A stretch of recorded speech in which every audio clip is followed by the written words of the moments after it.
Boom! What is going on, ladies and gentlemen? Happy Monday to you all, and welcome to another live beer review. This weekend I kind of took a little bit of break yesterday. Specifically, I drank too much on Saturday night and kind of being a little hungover yesterday, so that's why there wasn't a review yesterday. But today we got one here for you from Turning Point Beer down in Bedford, Texas, and this one is called their Double Dry Hopped Dinglebop.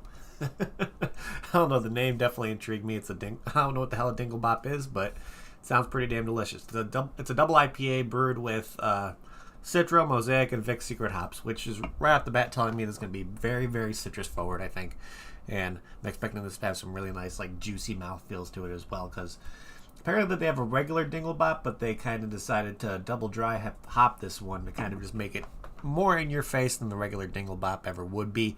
So I'm pretty damn excited to try this one out. I've had a decent amount of beers from Turning Point before. Definitely a lot of IPAs that I've been really impressed with. So I'm kind of hoping this kind of stays on that same trend as well. So if I didn't mention this before, it comes at an 8.2% ABV. So yeah, that's a definitely, yeah, I guess you could say it's similar to a Dangle Clack face meat.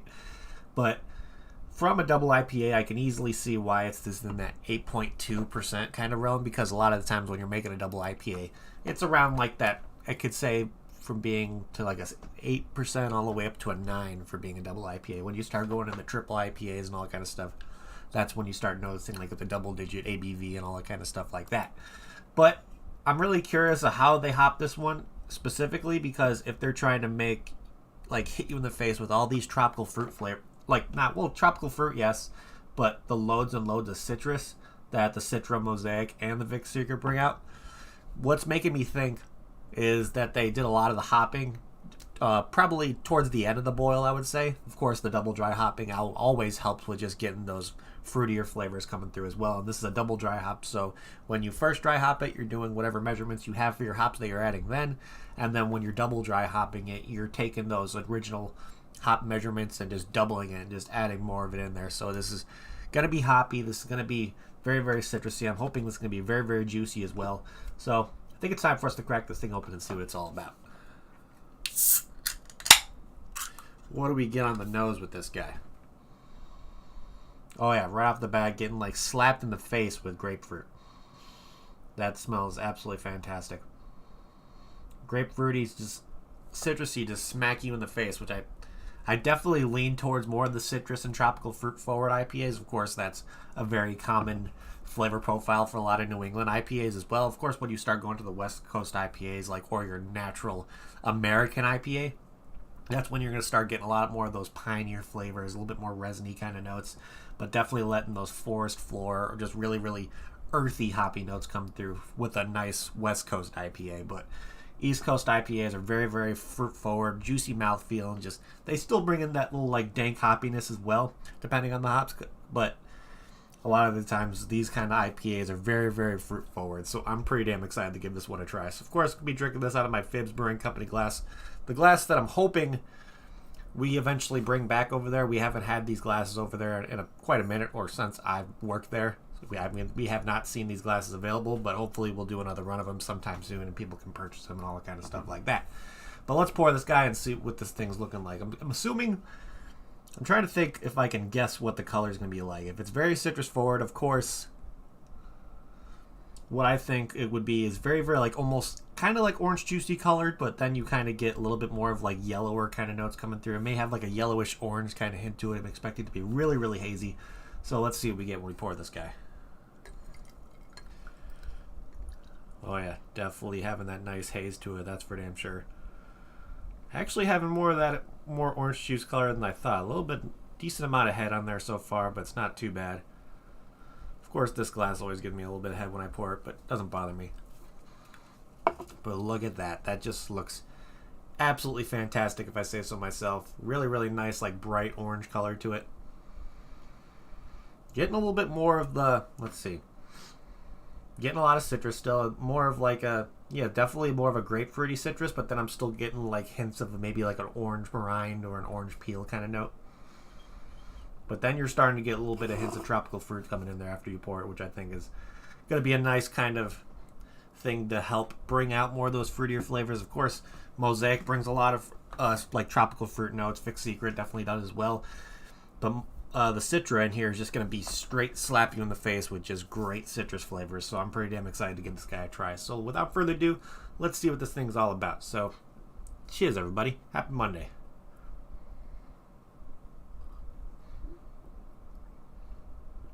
Oh, yeah. Oh, yeah, that is delicious. Absolutely delicious. Like I said before, this is the kind of style of IPA that I always kind of lean towards. Just because very, very citrusy. You still get pininess, but then you're just slapped in the face with juicy, very, very citrusy, a little bit of tropical fruit kind of flavors. And it's just, overall, this is pretty damn fantastic. Absolutely fantastic. I'm a really, really big fan of this one so far. So, but this one's going to be definitely interesting to try to find a similar beer to when it comes to Untapped, because when I usually recommend a similar beer to this one, I look at Untapped's similar beer list, and this one specifically has 1, 2, 3, 4, 5 Turning Point beers showing up on the similar beers list. So I'm not going to really look at that similar beers list specifically. There's one on here from Red Tank Brewing in New Jersey called the Hazy Cosmic Jive, which is like homage to David Bowie and like a flagship IPA. So says a lot of what do we got here? This look one makes me think of, okay, so they say it brings off some nice piney hops in there, caramel, cracker malts, papaya notes, very bright and crisp. So, yeah, very mild bitterness, which is something you would expect from a New England. So, I don't know if I consider that one just because it doesn't look like there's going to be, really, really citrusy hops coming this one when I'm just getting slapped in the face with citrus. That one's definitely going to have like more of a maltier kind of characteristic, I think, as well, with some of those a little bit those crackery caramel kind of malts. So using caramel malt in an IPA is definitely interesting. But that, to me, that's something I'd expect to see leaning towards more of a West Coast IPA. So I don't know if I'm going to choose that one. But let's look here. Let's open another tab for Untapped here. And let's look at my beer history. So we're going to look at the type of beer. It's the IPA Imperial Double New England Hazy. So, of course, when you go on Untapped, you can do some looking at your beer history and all that kind of stuff. And they're really, really good when it comes to filtering down things. So let's see. We're going to go right to the IPA Imperial Double New England Hazy, and let's see if we can find some other breweries that kind of make similar beers to this. Of course, one I just did recently, one from Drecker. We got the Metaphase here, which I'm trying to remember correctly. That definitely had some nice kind of tropical fruit, a little bit of citrus, but that one had that kind of Sauvignon Blanc grape kind of note to it as well. Of course, we got Microphone here. Anybody in Illinois, Microphone's a great brewery when it comes to making a lot of pretty good IPAs. Fifth Frame, of course, a lot of Drecker, some Spindle Tap if you're down in Texas already. Of course, we got Icarus Brewing, which is kind of like this is their double dry hopped, Milking It African Queen. Of course, we got Anchorage Brewing Company, which are legends when it comes to making great IPAs. So, of course, there's most likely going to be an Anchorage Brewing Company beer that's going to be similar to this when it comes to just very, very citrus forward and just very juicy and absolutely delicious. Of course, we got a couple here from Drecker, Drecker's always on my list when it comes to having great beers. Let's see, we got one here from Aurora Brewing Company, which is these guys are in King Ferry, New York, and this one is their Fresh Lobster, which, let's see, I wonder if that's going to bring, so they actually made that one with like raw wildflower honey as well, so that's going to add sweetness to that. But of course, we got another one here from Spindle Tap. Adroit Theory definitely makes some nice Imperial New England hazy IPAs. Of course, you got stuff from the Death of Civilization line that's pretty in that kind of category of being a nice, juicy, fruit-forward IPA. Of course, Black Stack makes some good ones. Moore Brewing Company here in Illinois. Weldworks, I believe they're in Colorado. I think they're in Greeley, Colorado. And yeah, I could definitely put this on the same category as like Weldworks' Juicy Bits or the extra juicy bits as well, because this definitely has a really, really nice juicy mouthfeel to it. What else? Mountains Walking definitely makes some pretty good stuff like this. Of course, if you want to kind of get an idea, they have some like single hopped IPAs from their Curtain Call line. So one that I've drank is their Curtain Call, their Curtain Call Citra. Okay, so if another one in Texas, Celestial Beer Works makes probably some really good IPAs. I've had one from them that's kind of similar to this called the Kaleidoscope. KCBC in New York, Bree City, Toppling Goliath with their King Sue. And yep, here's another Turning Point beer, their Money Sign Texas, which is another really good one. So there's a bunch of breweries out there that are making this kind of style of beer. It's a very, very common, when it comes to double New England hazy IPAs, I'll be very surprised if there's a brewery out there not making this kind of style of beer, just because it's a very, very popular style. It's a very easy drinking way of having an IPA. Of course, when somebody tells me that they don't like an IPA, I always tell them that they haven't found the right kind for them. And when somebody's saying they don't like the piney kind of flavors, when it comes to an IPA, I always kind of lean them towards a New England IPA, because a lot more juicy flavors. You're still getting a little bit of bitterness, but I think those bitter notes that the hops brings off gets drowned out by more of those tropical fruit and citrus flavors that those hops produce as well.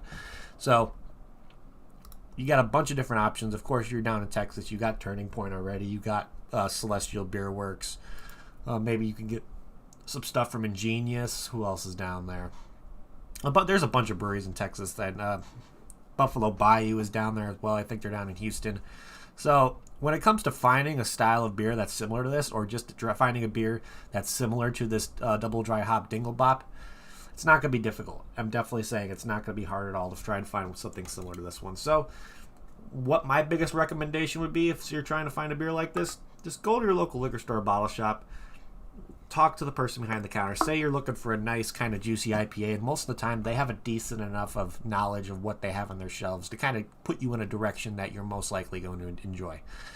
So, but also looking here, seeing where this stuff is either sold, because I think right now this double dry hop Dinglebop is available over at Turning Point right now, and I believe it's available in to-go cans as well. So if you want to go over there or find it at a liquor store or bottle shop near you, of course, we got a couple locations where they're showing verified locations. We got a couple in Phoenix, Arizona.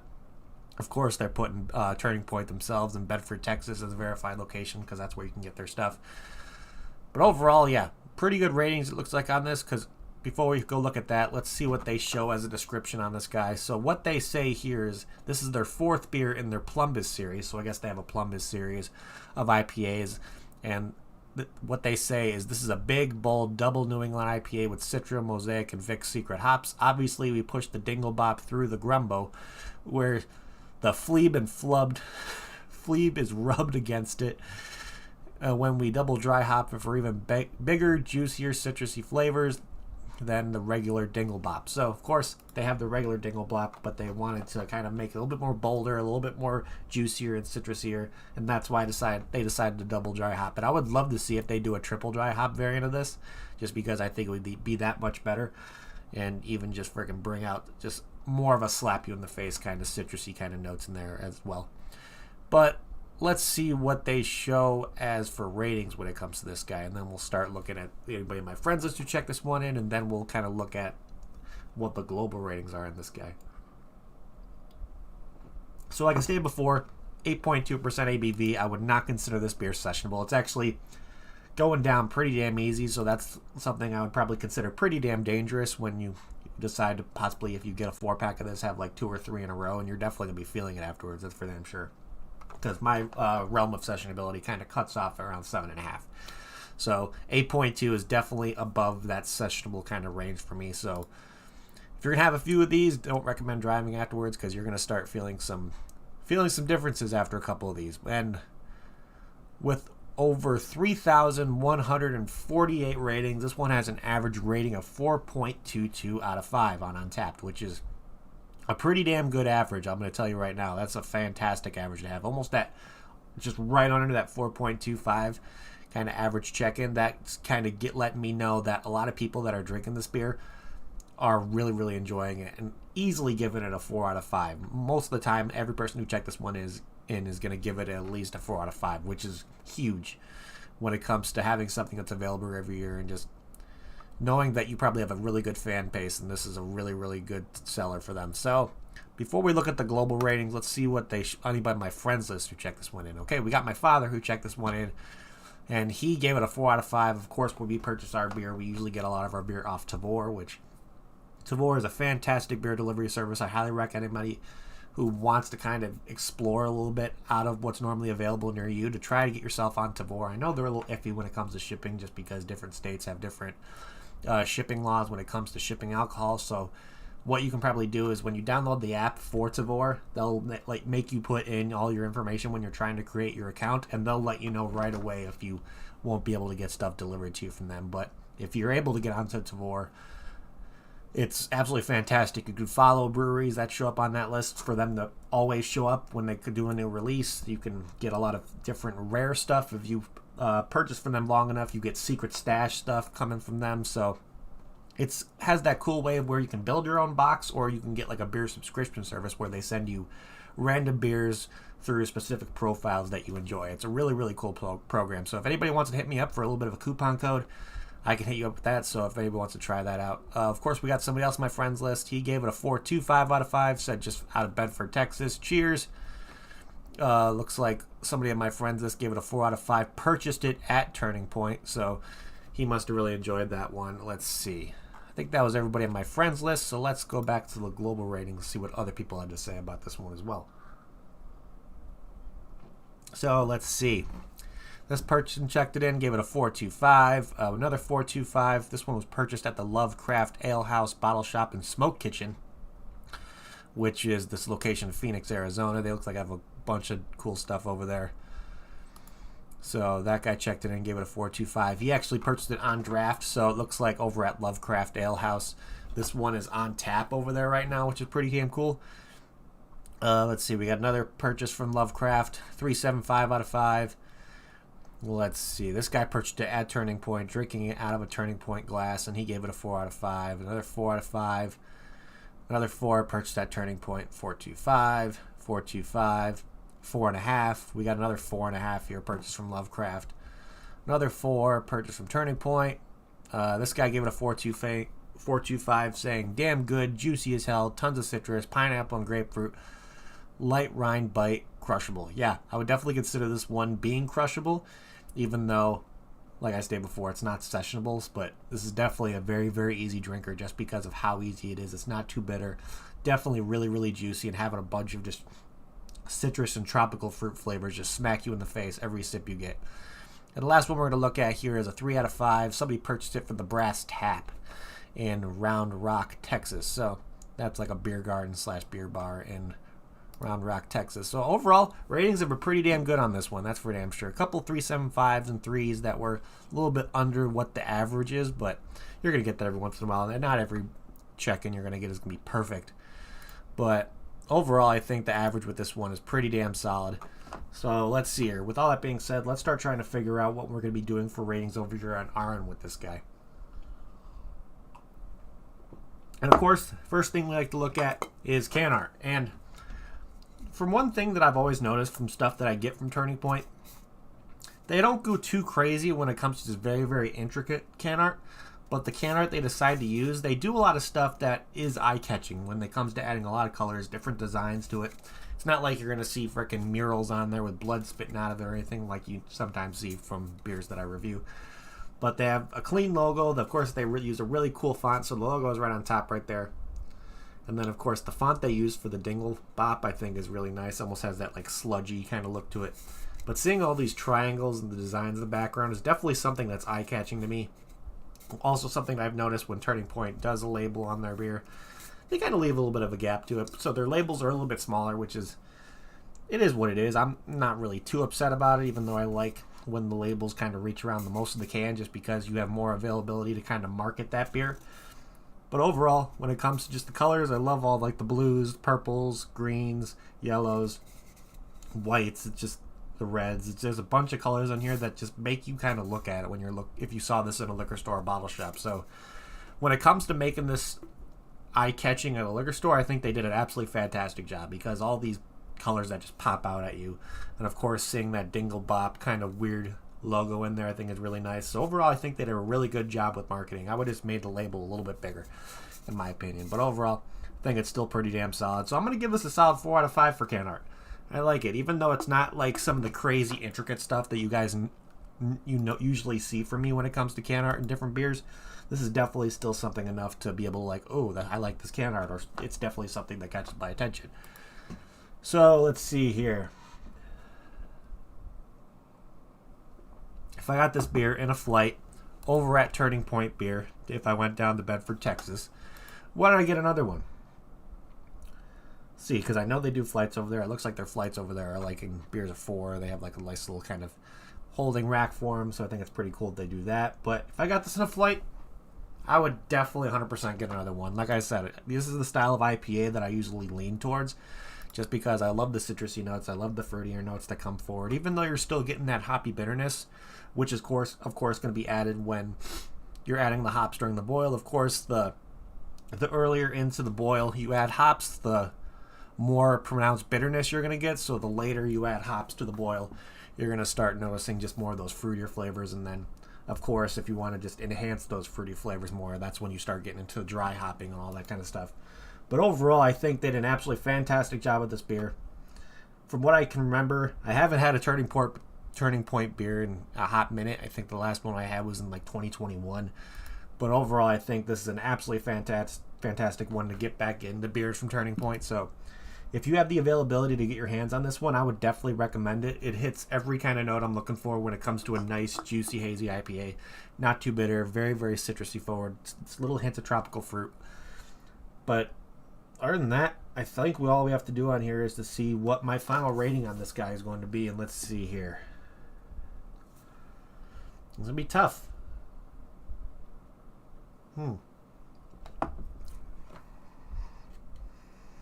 I think my final rating on this guy, I'm going to give it a very, very solid 9 out of 10. I would definitely recommend it.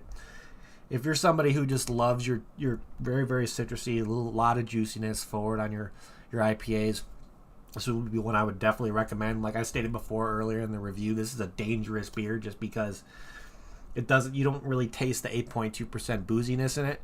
So it goes down really easy. It's really smooth and just kind of a very, very tropical orange juicy kind of flavor to it as well. So if you're a fan of some very, very bright citrusy IPAs, this is definitely going to be one that I would recommend. So I'm not 100% sure where Turning Point's distribution goes, but if you find anything from Turning Point, or specifically this Dinglebop from Turning Point in your area or at a liquor store or bottle shop, I would 100% recommend picking up a 4-pack of it. It's pretty damn outstanding, and I would definitely enjoy having a couple 4-packs of this in my house if I decide to ever pick some up some more, because it's pretty damn delicious. So big shout outs to Turning Point for coming out with this one. They did an absolutely stellar job. But other than that, let's see. I think that is pretty much what I have for you guys today. So thank you everybody in chat for hanging out. You guys are awesome. If you haven't yet, please hit that like button. It would help me out a lot. Also, if you're new to the channel and like what you see, make sure you hit that subscribe button as well, along with that notification bell. It'll let you know whenever I go live to another review.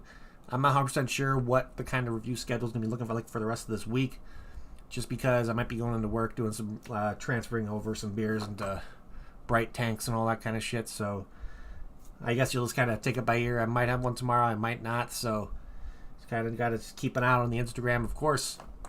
When it comes to all my social media platforms, my Instagram is going to be the best way where you can kind of see what I'm going to be reviewing or what my review schedule is going to look like, because you'll see the posts every day. But then, of course, if you want to see a little bit behind-the-scenes stuff that I'm doing over at the brewery, the Instagram is going to be a good way to do so as well. So if you want to shoot me a follow on there, link to that is down in the description below. But of course, I have a couple other social media platforms that you can follow as well when it comes to either my Untapped. You can shoot me a friend request over there. You guys hear me talk about Untapped all the time. I think it's an absolutely fantastic platform.